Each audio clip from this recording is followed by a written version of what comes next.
Painted painless learning. તેની અંદર તમે સંક્ષેપીકરણ ભણ્યા છો. તો એક ફકરો આપેલો હશે અને ફકરાનો તમારે જવાબ જે છે તે ત્રીજા ભાગનો કરવાનો હશે. તો અહીંયા જે આખો જવાબ છે તે આપેલો છે. તો સાચા યુવાનની પરખ કેટલાક ભોળા યુવાનો તમારો મિત્ર છું એમ કહી અને અજાણ્યા માણસને પણ ખરો મિત્ર ગણી લે છે. એવો વધુ પડતો વિશ્વાસ નુકસાનકારક છે. અતિની ગતિ નહીં. ગામડામાં બોલાતું એક ખાસ વિધાન છે કે અતિની ગતિ નહીં. તો અતિ ન કરવી કોઈ પણ બાબતમાં. અતિ એટલે વધારે પડતું. તો અતિ આત્મવિશ્વાસ, અતિ વિશ્વાસ, આ વસ્તુ ક્યારેક નુકસાનકારક બની રહે છે. વાસ્તવમાં મિત્રતા ધીમે ધીમે જ કેળવાય છે અને અન્યોન્ય ગુણોની પરખ વગર દ્રઢ થતી નથી. તો આ યાદ રાખવું અને એના જે ગુણ છે એ જીવનમાં પણ ઉતારવા. તો આવી રીતે આખા ફકરાનો અહીંયા 3 વાક્યમાં જવાબ આવી ગયો.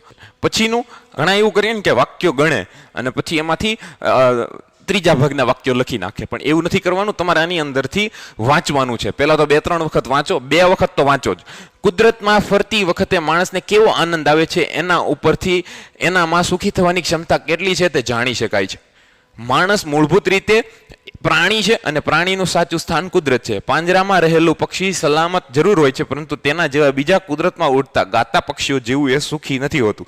જે વ્યક્તિ ઉગતા કે આથમતા સૂર્યનું સૌંદર્ય, ચાંદનીની રાતની શીતળતા, સુમસાન રાતનું સંગીત, ઊંચા ઊંચા પર્વતની ભવ્યતા, વહેતા ઝરણાઓનો કલરવ, હવાનો મધુર સ્પર્શ કે ભીની માટીની સોડમ માણી શકે નહીં, તે એટલા પ્રમાણમાં સુખી થવાની ક્ષમતા ગુમાવી દે છે. તમે જુઓ, આ આખું વાક્ય જે છે તે વાક્ય અલંકારો અને ઉદાહરણોથી ભરપૂર છે. તો આ આખા વાક્યની જગ્યાએ તમે એક વાક્ય લખી શકો. જે વ્યક્તિ કુદરત એટલે કે પ્રકૃતિ સાથે સંપર્કમાં નથી તે સુખી થવાની ક્ષમતા ગુમાવી દે છે. આટલું લખી શકાય. તમે આ આખું વાક્ય છે ને એનું એક વાક્ય થાય. સુખી સ્વભાવની વ્યક્તિ ધનવાન હોય કે નિર્ધન, કુદરતમાં સૌંદર્ય અને ભવ્યતાને જોઈને આનંદ વિભોર થઈ જાય છે. કુદરત કોઈ પણ ગરીબ કે અમીરને આનંદ વિભોર કરવાની ક્ષમતા ધરાવે છે. તો આ એક વાક્ય તમે લખો ને તો આ મોટું વાક્ય જો અને તો વાળું હોય ને એ પણ દૂર થઈ જાય. સંક્ષેપીકરણનો નિયમ એવો છે કે તમારે અલંકારો દૂર કરવા, ઉદાહરણો દૂર કરવા અને વિવિધ ઉદાહરણો અને દ્રષ્ટાંતોને દૂર કરવા, રૂપકો દૂર કરવા, આવું બધું હોય છે. તો વધારાની વાત બધી દૂર કરી અને તમે 3 લીટીમાં કઈ રીતે લખી શકો? તો આ રહ્યો જવાબ.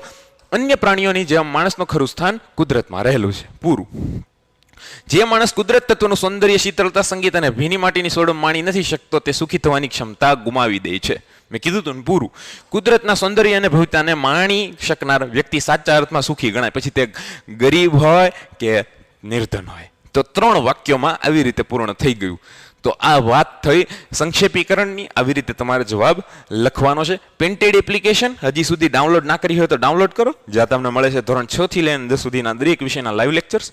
લાઈવ લેક્ચર્સમાં તમે પોતાને અનમ્યુટ કરી અને સરને સવાલ પૂછી શકો છો. સાથે સાથે તમને મળે છે એક્ઝામની બ્લુપ્રિન્ટ, તમારા ડાઉટનું સોલ્યુશન અને ટેસ્ટ સિરીઝ એવી કે તમે પોતાનું મૂલ્યાંકન, સ્વમૂલ્યાંકન પોતાની જાતે કરી શકો. તો આ વાત થઈ પેઇન્ટેડ એપ્લિકેશનની. સાથે સાથે તમે જો ધોરણ 11-12 સાયન્સ કરી અને 11-12 એ અને બી ગ્રુપ સાથે ડૉક્ટર અને એન્જિનિયર લાઇનમાં સપનું જુઓ છો પોતાનું કરિયર બનાવવાનું, તો જી મેન્સ અને નીટની કેમ એક્ઝામ દેવાય, કેવી રીતે 11-12 સાયન્સનું આયોજનબદ્ધ ભણતર થાય, તેની તમામ માહિતી તમને એક ડિસ્ક્રિપ્શનમાં લિંક આપેલી છે, તેના આધારે મળશે. અને ત્યાં તમારે એક ફોર્મ ભરવાનું છે અને સમત્વ એકેડમીની એક PDF તમને પ્રાપ્ત થશે. તો તમે ફોર્મ ભરો. પછી જે છે તો આખો ફકરો જે છે તે અહીંયા આપેલો છે અને પછી એનો જવાબ આપેલો છે. તો આખો ફકરો કઈ રીતે લખવો એનું અહીંયા જવાબ તમને મળી જશે. પુસ્તક આધુનિક માણસના મિત્ર છે અને તેને તમારે અહીંયા જવાબ આપીને લખવાનું છે. તો આખો જવાબ અહીંયા આપેલો છે. તો વાક્યોની સંખ્યા નથી ગણવાની અને પહેલાં આપણે સમજવાનું છે. તો વાંચીએ. આપણા જીવનમાં માવજતની માત્રા ઘટતી જાય છે અને તૈયાર માલી ઓછી મહેનતે મેળવવાની તાલાવેલી વધતી જાય છે. શોર્ટકટની વાત કરવામાં આવશે. આજ સુધી કોઈ માએ પોતાના દીકરાને વર્ષગાંઠે હોટલમાં જમાડતા સાંભળ્યો છે. કોઈ સમાજમાં આયા વડે સારા દીકરાઓ તૈયાર થયા છે. કોઈ હોટેલની રસોઈમાં માની રસોઈનો હુફાળો સ્વાદ આવ્યો છે. એમાં ફરક છે માવજતનો. આ જમાનામાં જ્યારે લોકોને ઓછી મહેનતે વધુ પ્રમાણમાં તૈયાર થયેલી વસ્તુની પ્રાપ્તિ માટે ધસતા જોઈશું ત્યારે લાગે છે કે જાણે અજાણે પણ લોકો માવજતને ભૂલી જાય છે. માવજત કરનારામાં પ્રમાણ, ભાન, ધીરજ, હળવે હાથે કરવાની આવડત, ક્ષમતા, સહનશક્તિ અને સ્નેહ હોય છે. એક એક શબ્દ શાંતિથી વાંચો. ક્યાં ઉદાહરણ આપ્યું છે ક્યાં વધારાના શબ્દો ઉમેરવામાં આવ્યા છે, ક્યાં એક અર્થ ધરાવતા બે વાક્યો ઉમેરવામાં આવ્યા છે, એ તમે જોઈ શકો. જો ભણેલા ગણેલા મોટા દાક્તર દીકરાની પાછળ માવજતનો મંત્ર છે. કોઈ પણ સફળ ડોક્ટરની પાછળ માવજતનો ટહુકો છે. બે એક જ વાક્યો થયા. કોઈ સફળ પ્રોફેસર સુંદર વ્યાખ્યાનની છટા પાછળ માવજતનો ધ્વનિ છે. માવજત મંત્ર આ જમાનામાં સૌએ વળગેલો અને આચરવા જેવો છે. માવજત જીવન અજવાળે છે. તો આ આખું વાક્ય છે એમાં જીવનની અંદર માવજતનો ઉપયોગ તમને કીધો. જો એનું માવજતનો મહિમા એ શીર્ષક આપવાનું. હવે જુઓ, ઓછી મહેનતે વધુ પ્રાપ્ત તૈયાર થયેલી વસ્તુ મેળવવાની ઘેલચા વધતી જાય છે. એકમાં પોતાના દીકરાના ઉછેરમાં કે રસોઈ બનાવવામાં જે માવજત દાખવે તે બરાબર આયા કે ડોક્ટર આવી શકે નહીં. વાત થઈ ગઈ પૂરી. એક ડોક્ટર પ્રોફેસરની સફળતા પાછળ તેની માતાની માવજત રહેલી હોય છે. જો કે માવજત કરનારામાં પ્રમાણભાન, ધૈર્ય, આવડત અને સહનશક્તિ અને સ્નેહ હોવા જોઈએ. માવજતનું આચરણ આપણા જીવનને જરૂર અજવાળશે. વાત થઈ ગઈ પૂરી. તો તમે જોઈ શકો છો આખા ફકરાને ત્રીજા ભાગમાં ઉમેરી દીધો અને શબ્દો પણ એના એ જ છે. પહેલો ફકરો આપણે વાંચ્યો હતો એ પણ એ જ સમજાવે છે, જે આટલું ટૂંકમાં પણ સમજાવે છે. તો આવી રીતે વધારાનું ક્યાંથી કાઢ્યું તે તમે અવલોકન કરી અને જોઈ શકો છો, અને એના રીતે મહાવરો તમારે કરવો પડશે. એક ફકરો લ્યો અને એ ફકરાને તમે પણ ત્રીજા ભાગનો કરો અને પછી તમે જુઓ કે તમારા કેટલા સાચા જુઓ.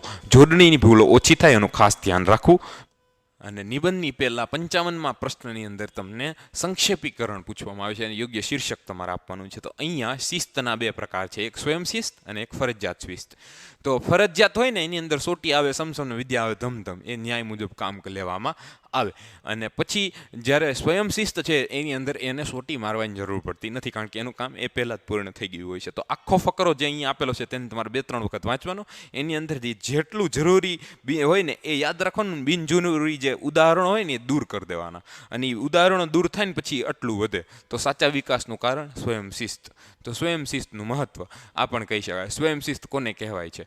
તો આવી રીતે તમે લખી શકો. પછી શિસ્તના બે પ્રકાર તમારે જણાવવાના. સ્વયં શિસ્ત કોને કહેવાય ને શું કહેવાય, ફરજિયાત શિસ્ત કોને કહેવાય, તેના વિશે લખી નાખવાનું.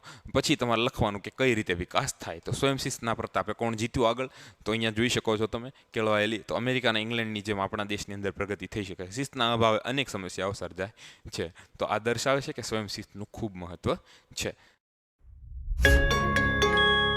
Painted, Painless Learning.